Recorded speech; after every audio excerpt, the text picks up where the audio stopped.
pulvériser sa carrière d'honneur militaire et mondain par le boulet de canon qui lui brisa la jambe au siège de Pampelune.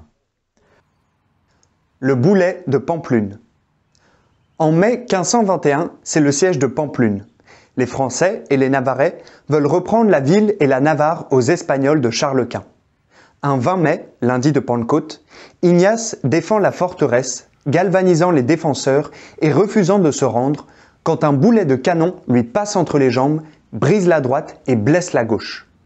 Transporté à Loyola, il subit plusieurs opérations, prêt à tout pour retrouver ses capacités de séduction. En convalescence, Ignace s'ennuie et demande des romans de chevalerie, relatant des chansons de gestes de chevaliers errants, comme Amadis de Gaulle, dont les équivalents contemporains seraient James Bond ou Largo Winch. Mais rien de tel au château. Sa belle-sœur, Magdalena, lui donne une sorte de résumé des évangiles, la vie du Christ, de Ludolphe le Chartreux et la légende dorée, une vie des saints du dominicain Jacques de Voragine. Tout en lisant, il rêve aux hauts faits qu'il pourrait accomplir pour une noble dame, de celle qu'il a connue au cours de Castille et de Navarre.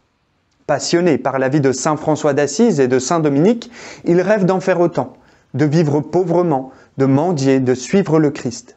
Ainsi, malgré sa souffrance et son handicap, Ignace reste un homme de grand désir.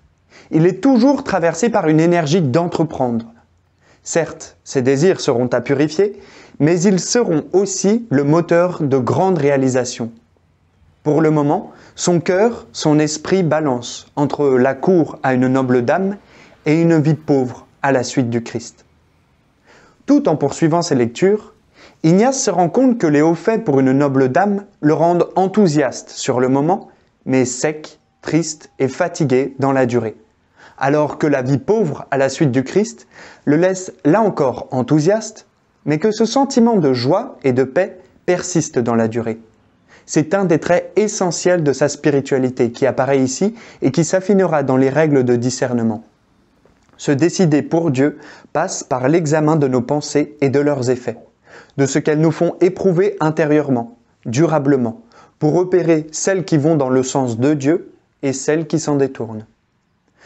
Le rudiment du discernement, que l'on trouve déjà dans la tradition monastique des Pères du désert ou de Saint Benoît, c'est bien de regarder les effets des différentes pensées qui me traversent et d'apprendre peu à peu à faire le tri entre celles qui me laissent joyeux et paisible dans la durée, me tirent vers le haut, appréciation de soi, de Dieu, des autres, et celles qui me laissent triste, inquiet, me tirent vers le bas, dépréciation de soi, de Dieu, des autres. Une fois repérés ces différents effets de pensée, ma liberté va être sollicitée pour choisir et me décider pour les voies de Dieu.